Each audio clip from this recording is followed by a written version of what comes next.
You've put in the work, you have the expertise, but someone less qualified keeps getting the opportunities that should be yours. Clients, deals, recognition. It's infuriating. If you're being overlooked, it's not because you're not good enough. It's because you've been following advice that sounds right, but it's actually holding you back. People who get my newsletter already know the truth about this. I'm Nima. I've spent 30 years preparing experts, entrepreneurs, and CEOs of billion-dollar companies to speak on TV, on stage, and in high-stakes meetings. In this video, I share the top 5 communication myths holding you back, so you can finally stand out, be seen as the expert you are, and have the right people coming up to you to say, "Wow, I need to work with you." Let's dive in with the most widespread myth of them all. No one's listening if you make the mistake of believing it.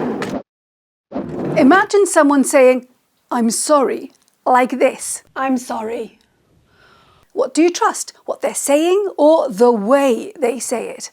This is what a psychology professor was investigating in 1967. It ended up creating the most widespread myth. Here's what the man behind the experiment, Professor Memorization, has to say about it. A lot of people generalize my findings and make them sound as if they were for communication in general, which would be absurd. Unfortunately, absurd interpretations of Mehrabian's study, also known as the 7-38-55 rule, live on, with the idea that 93% of communication is non-verbal. The most important thing to focus on is what you're going to say, the words. Get them right and you can work on the rest, including body language, which is important. Head high, long strides, you've got arms, use them. Segue into a scurry, then it's a hop, skip, jump and bound onto the podium, power stance. But not like that.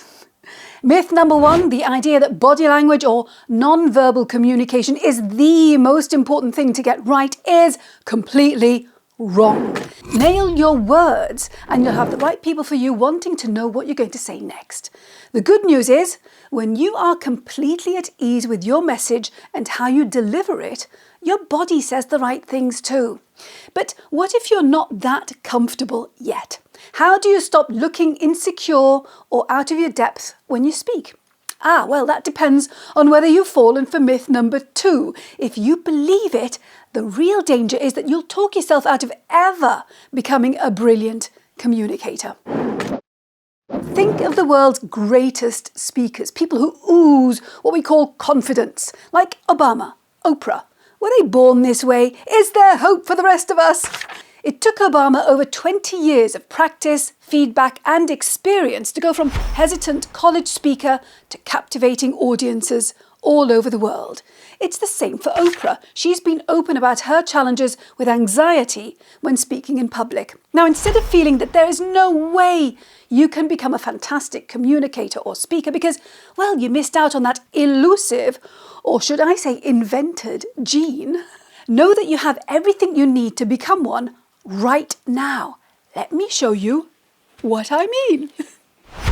You'd happily accept that becoming a great magician takes months, years of practice, getting it wrong, and then one day, voila, it all comes together. You are it. It's the same with communication. So forget myth number 2. Great communicators are born that way. No, they're made. On to myth number 3 now, which makes you rigid and robotic, and you don't want that because it shuts you out of opportunities you deserve. The last thing you want is to forget what you're saying or make a mistake. So you rehearse till you've memorized every single word. Then this happens. Excuse me, I'm sorry.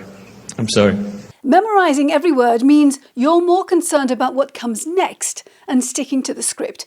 If you lose your flow, forget, or if something happens, say you're interrupted or your tech fails, which is what happened in that clip, you could end up freezing and not knowing what to say next.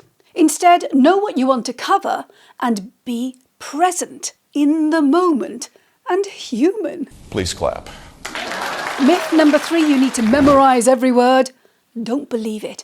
Doing this piles on the pressure and it takes you away from the one thing that makes people want to listen, creating a connection with the audience. People who get my newsletter know how to do this.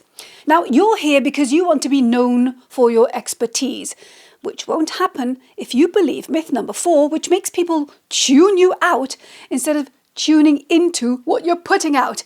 Let me show you what I mean. It's rare, but I have had people I work with be ultra honest with themselves and with me and admit that they really need to sound clever. Now, I get that, but it's all about how you do this. Big words don't make you sound intelligent. Complex language pushes people away, and if they tune out, you don't exist. Instead, simplify. You want a 7-year-old and your grandparent to understand what you're speaking about and why it's important to them. So myth number 4, using big words and jargon makes you sound smart. Don't believe it. What you want is for the person you're speaking with to feel clever. And you can make this happen as long as you don't believe myth number 5, which will make them want to get away from you faster than they'd walk barefoot over red hot coals. That's pretty fast. You might have heard that there's no such thing as too much information or too much communication, and so you go into detail and do a data dump. Stop. Let me show you why. There's something called the seductive details effect. In a graph format, it looks like this. This is information versus understanding. The more information you share, the less understanding there is. The more information, info, the less understanding there is. More information, even if it's useful, it overwhelms people's brains. Myth number 5, there's no such thing as overcommunication, drives a wedge between you and the people whose attention you want. Instead, stop explaining and provide the minimum needed, not a word more. They'll love you for it. Now I'm going to throw in one more myth. Now, you might have heard that visualizing people naked makes the situation less threatening and helps you overcome your nerves. Well, it might sound harmless and funny, but it's not my style. I believe great connection comes from respecting the people you're interacting with and genuinely wanting them to know what you know, because it'll help them.